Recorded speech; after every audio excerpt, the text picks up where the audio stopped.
The mahogany doors of Harrison International's boardroom felt heavier than usual as I pushed them open that morning. 24 pairs of eyes turned to me, none friendly, all waiting. My Uncle Marcus's smirk told me everything I needed to know. This wasn't a regular quarterly meeting. I'm Alexander Harrison, and until exactly 9:47 a.m.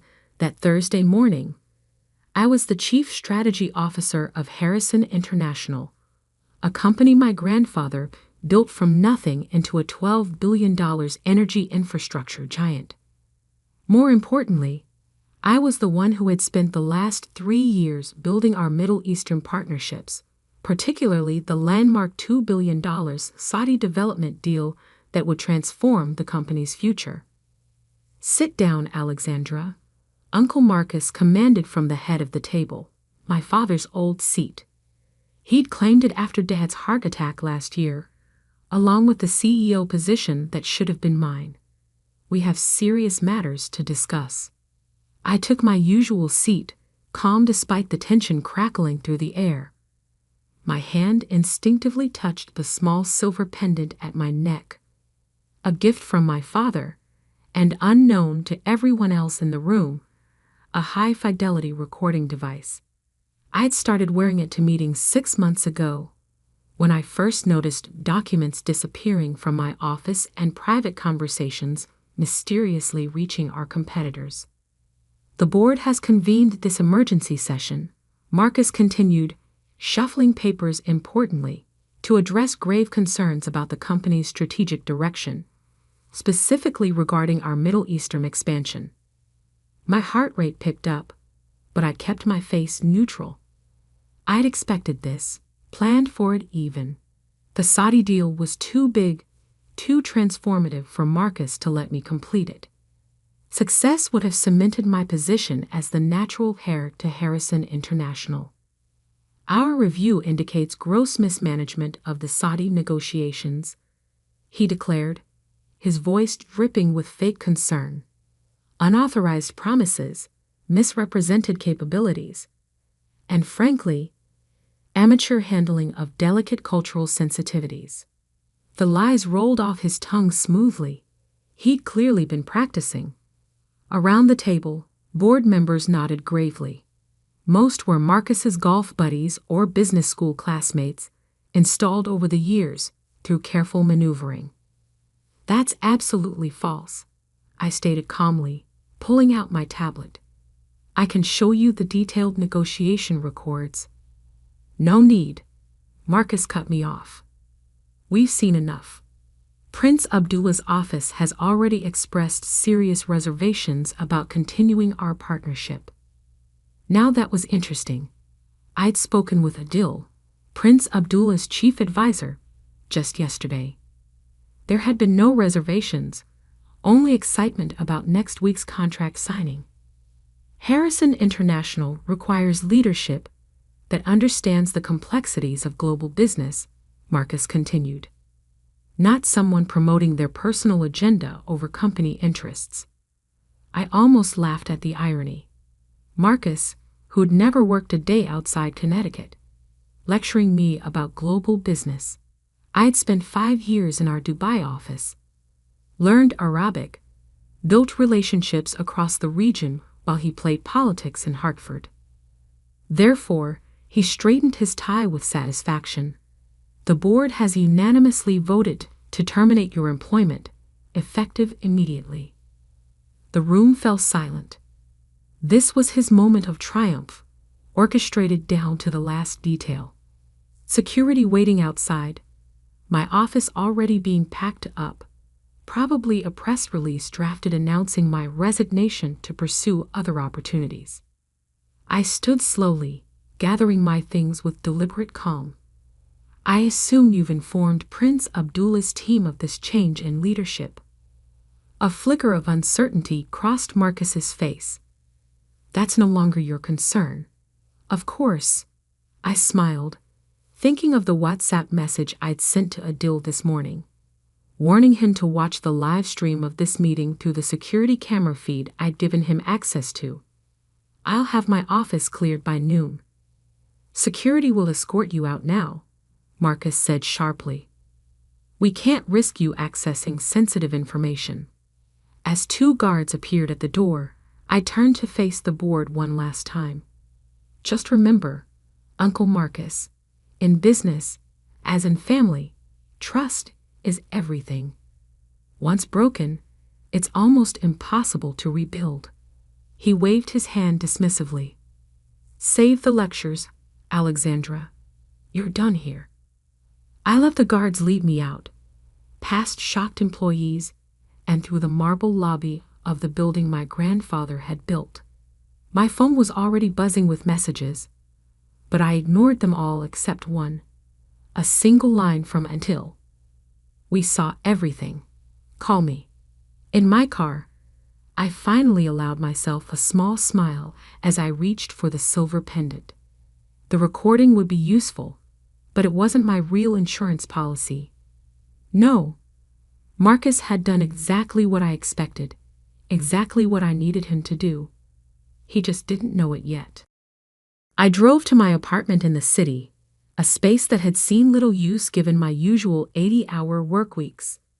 The modern furnishings and floor-to-ceiling windows offered a perfect view of Harrison Tower, where Marcus was undoubtedly celebrating his victory.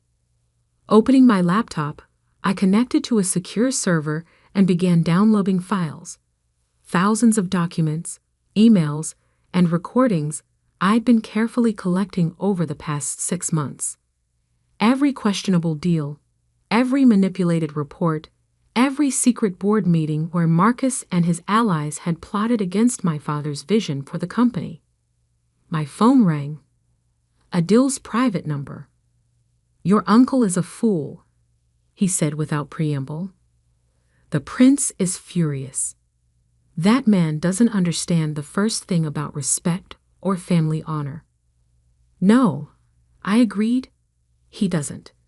But he understands greed perfectly well. We're withdrawing from all negotiations with Harrison International, Adil confirmed.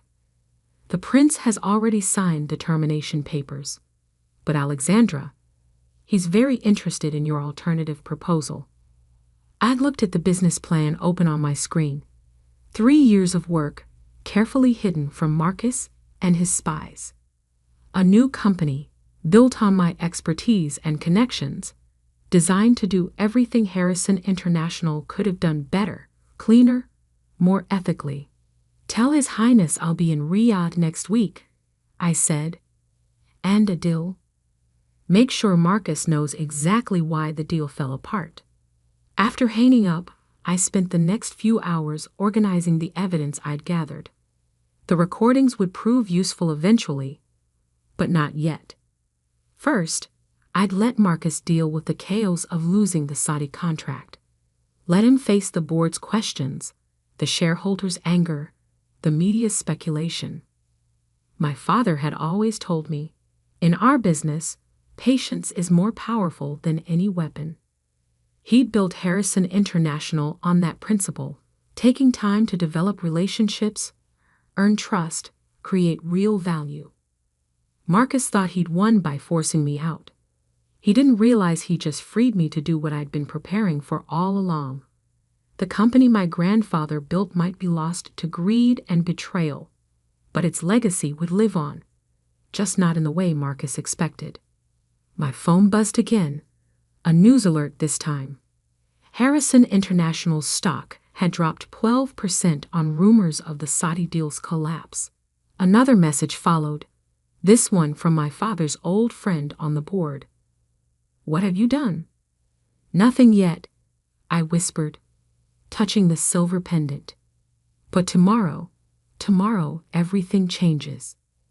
Standing at my window, watching the sun set behind Harrison Tower, I felt a strange mix of sadness and anticipation.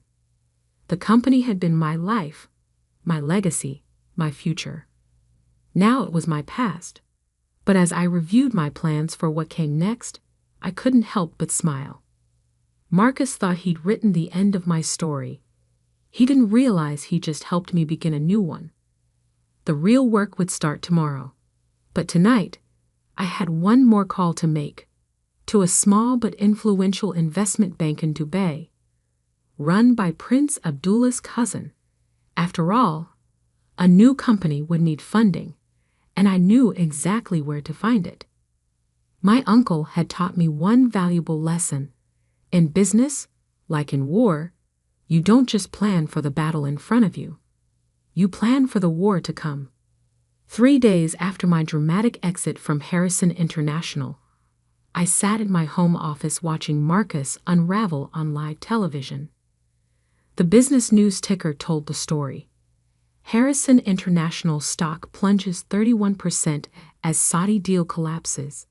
CEO Marcus Harrison to address shareholders.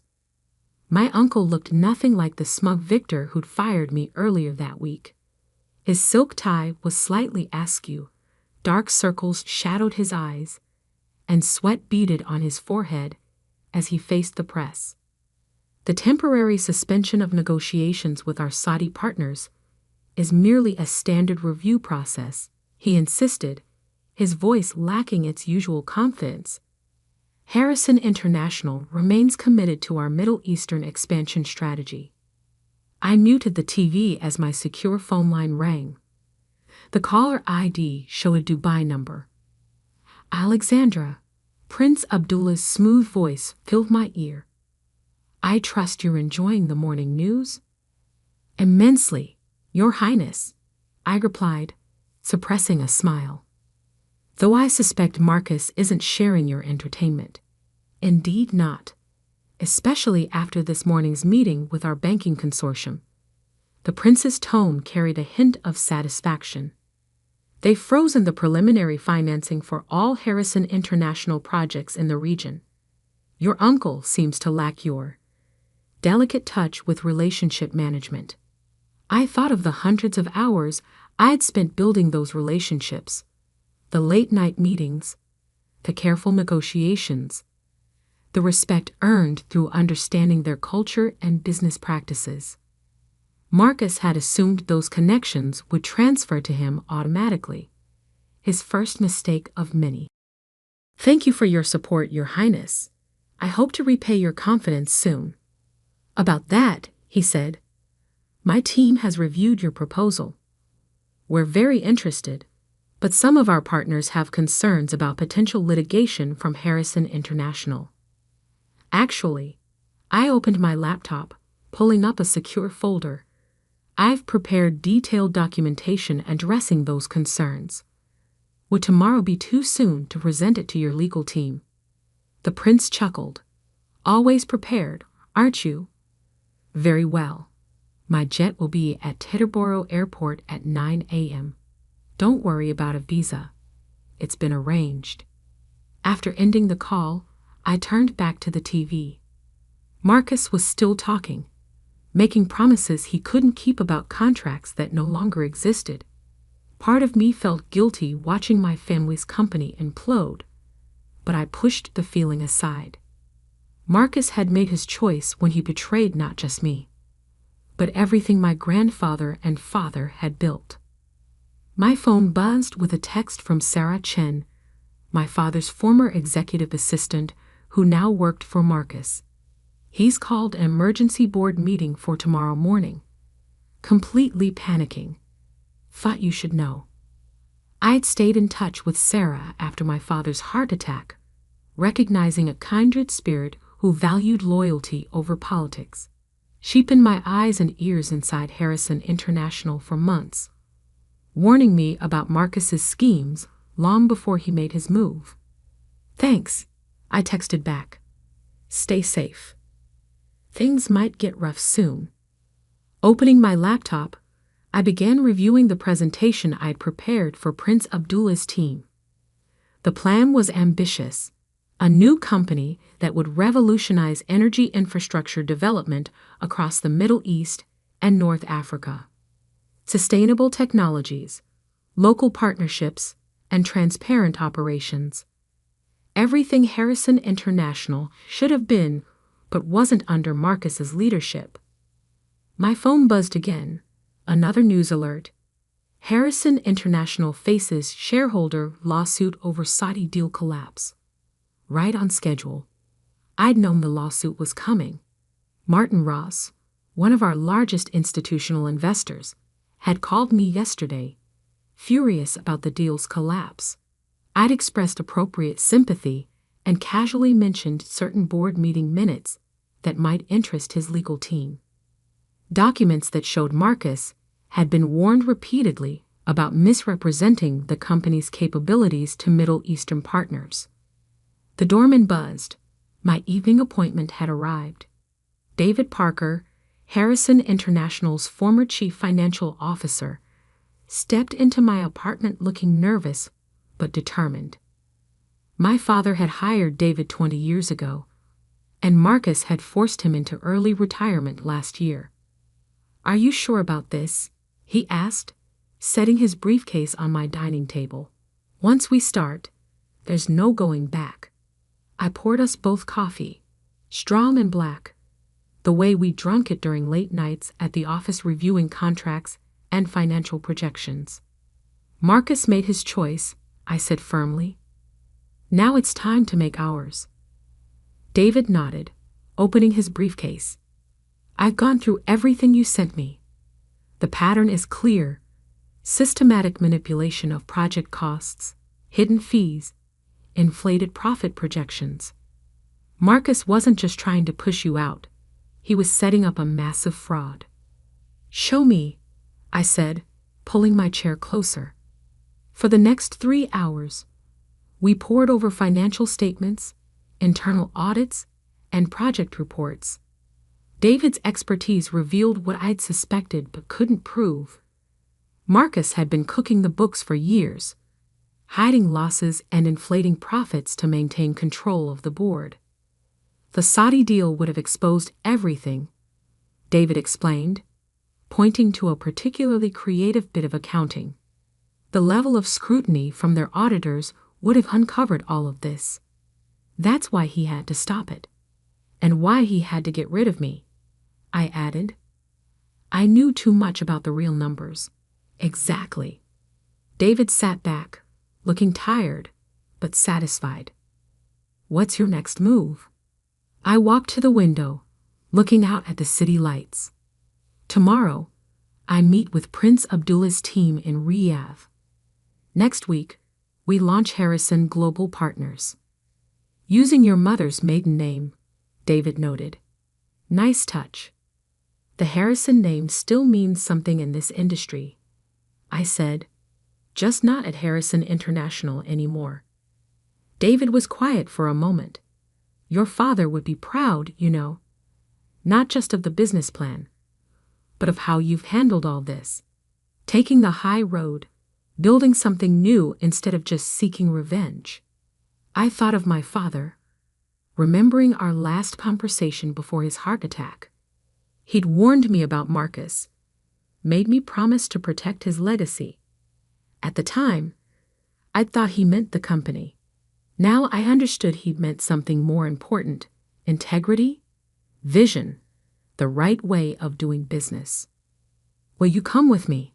I asked David. "I need a CFO I can trust." He smiled, gathering his papers. "I thought you'd never ask. Someone has to keep your books straight." After David left, I spent another hour refining my presentation for tomorrow. The pieces were falling into place: financing from Prince Abdullah's consortium, operational expertise from David and other former Harrison International executives Marcus had pushed out, contracts ready to be signed with key clients who had followed me. My phone buzzed one last time that night. An email from Adil. "Board meeting didn't go well for your uncle. 3 directors resigned. Others asking questions about financial reports. He's scared." Good, I thought. He should be. The next morning, as my car approached Teterboro Airport, I saw the Harrison International logo on a billboard. My grandfather's signature turned into a corporate symbol. Soon that logo would be as outdated as Marcus's way of doing business. My new company's logo was already designed, incorporating elements of Islamic geometry with modern clean lines. A bridge between cultures, just like our business model. Prince Abdullah's team had seen preliminary sketches and approved enthusiastically. The private jet waited on the tarmac, its engines already warming up. As I climbed the stairs, I remembered another flight 5 years ago, my first trip to Dubai, sent by my father to learn the business from the ground up. I'd been nervous then, unsure of my place in the family empire. Now, boarding another plane to the Middle East, I felt only certainty. Marcus thought he'd ended my career. Instead, he'd forced me to create something better, something truly mine. My phone buzzed as I settled into my seat. Sarah again. Marcus just fired the entire Middle East division. Complete chaos here. I turned off my phone as the jet began taxiing. Let Marcus burn bridges. I was building new ones. The 14-hour flight to Riyadh gave me time to perfect my presentation and review the contracts David had prepared. Everything had to be perfect. This wasn't just about business anymore. It was about showing a better way to operate in a complex global environment. I thought about the recordings still saved in my silver pendant, evidence of Marcus's lies and manipulation. I hadn't released it yet, hadn't needed to. His own actions were doing more damage than any exposed secrets could. As the plane crossed the Atlantic, I opened my father's old notebook, a leather-bound journal he'd carried for 30 years. His business philosophy was scattered throughout its pages. Wisdom I'd only now begun to fully appreciate. Success in business, he'd written, is like playing chess. You don't win by making the most aggressive moves. You win by positioning yourself so carefully that your opponent's own moves become their undoing. Marcus was aggressive, playing for quick wins and immediate gratification. I was playing a longer game, one that would reshape not just one company, but an entire industry. The sun was setting over the Saudi desert when we began our descent into Riyadh. In the fading light, the modern skyline looked like something from a science fiction movie, a vision of the future rising from ancient sands. My future was out there too, waiting to be built. Tomorrow, I would stand before Prince Abdullah and his advisors, not as a displaced heir to a troubled company, but as the founder of something new and transformative. Marcus had taught me one final lesson. Sometimes losing everything is the only way to discover what you're truly capable of building. As the plane touched down, my phone reconnected to the network. Dozens of messages waited, but only one mattered. From Martin Ross, the institutional investor. Board meeting leaked. Marcus claiming Saudi deal collapsed due to your interference. Demanding investigation. I smiled, thinking of the documents waiting in my briefcase. Proof of every real reason the deal had failed, every lie Marcus had told, every ethical line he'd crossed. Let him investigate. Let him dig deeper. The hole he was digging would only make his fall more spectacular. Tomorrow would bring new challenges, new opportunities, new battles to fight. But tonight, watching the Riyadh lights grow closer, I felt only peace. The kind of peace that comes from knowing you're exactly where you're supposed to be, doing exactly what you were meant to do. Marcus thought he'd written my ending. He didn't realize he'd only written my beginning. The Riyadh sun was just rising when my phone rang. Sarah's voice was urgent. Alexandra, turn on CNBC now. I flicked on the hotel room's television just in time to see the breaking news banner. Harrison International CEO Marcus Harrison steps down amid financial scandal. Emergency board meeting called. My uncle's carefully constructed world was crumbling, faster than even I had anticipated. 3 weeks had passed since my presentation to Prince Abdullah, and his team. 3 weeks that had changed everything. The board received an anonymous package this morning, Sarah continued. Full documentation of every fraudulent transaction, every manipulated report. They're saying the SEC has opened a formal investigation. I touched the silver pendant at my neck, still containing its damning recording, still unused. I hadn't needed it. Marcus had done exactly what I'd expected. As pressure mounted, he'd gotten sloppy, desperate, started making mistakes. How bad is it? I asked, though I already knew the answer. Bad, Sarah confirmed.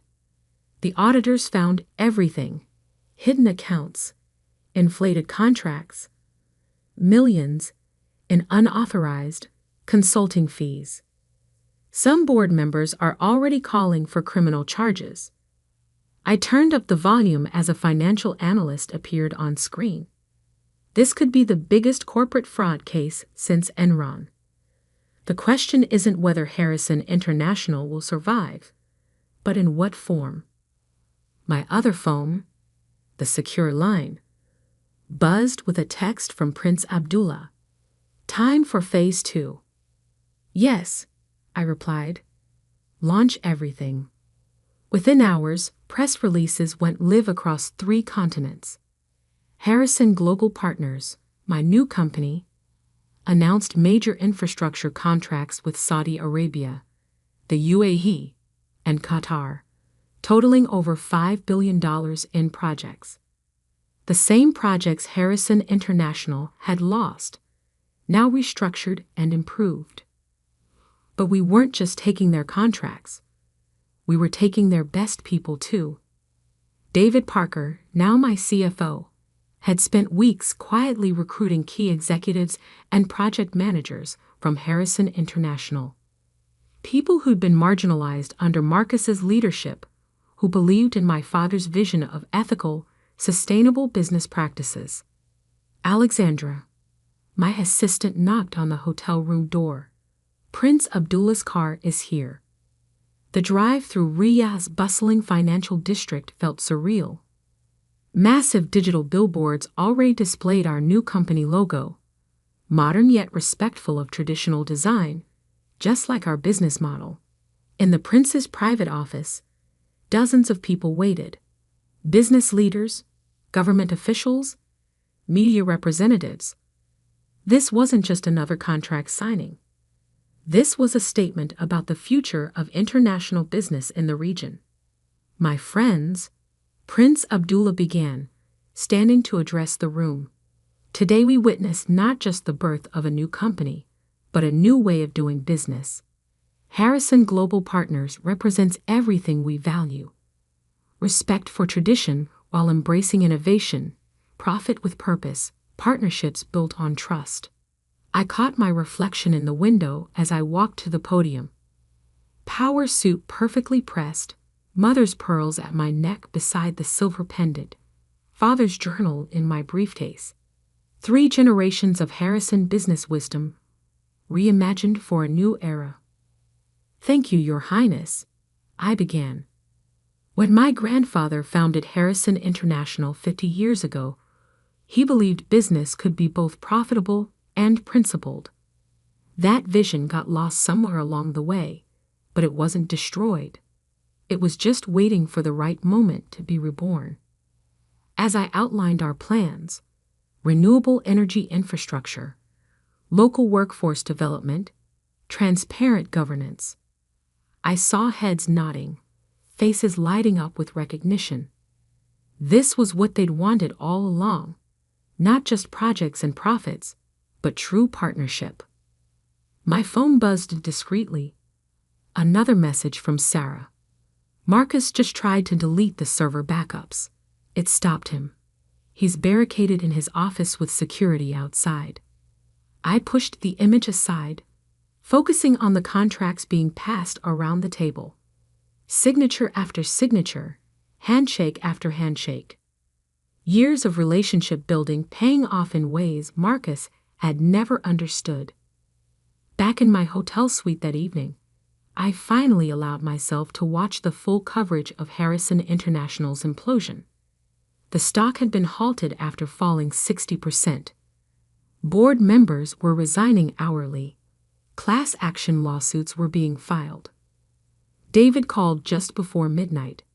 "You need to see this email. Marcus tried to transfer $50 million to a Cayman Islands account this afternoon. Treasury caught it.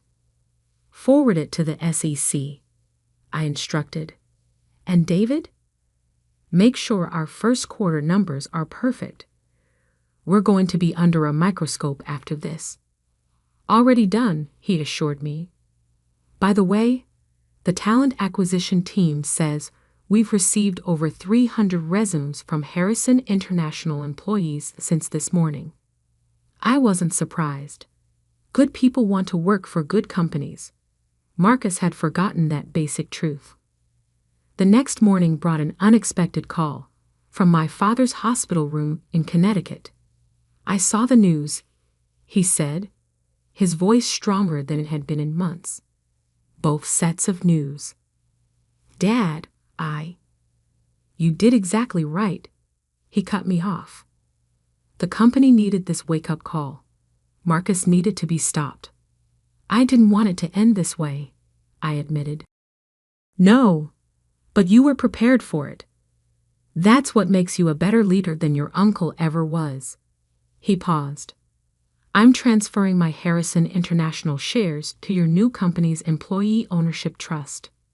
I sat down, stunned. Those shares, nearly 15% of the company, were worth hundreds of millions, even at the currently depressed price. "The workers shouldn't suffer for Marcus's crimes," Dad continued. "This way, they have a choice: stay with what's left of Harrison International or join something new, something better." Tears pricked my eyes. "Thank you, Dad." "Don't thank me. Just build something worthy of the trust people are placing in you." Over the next week, events moved at lightning speed.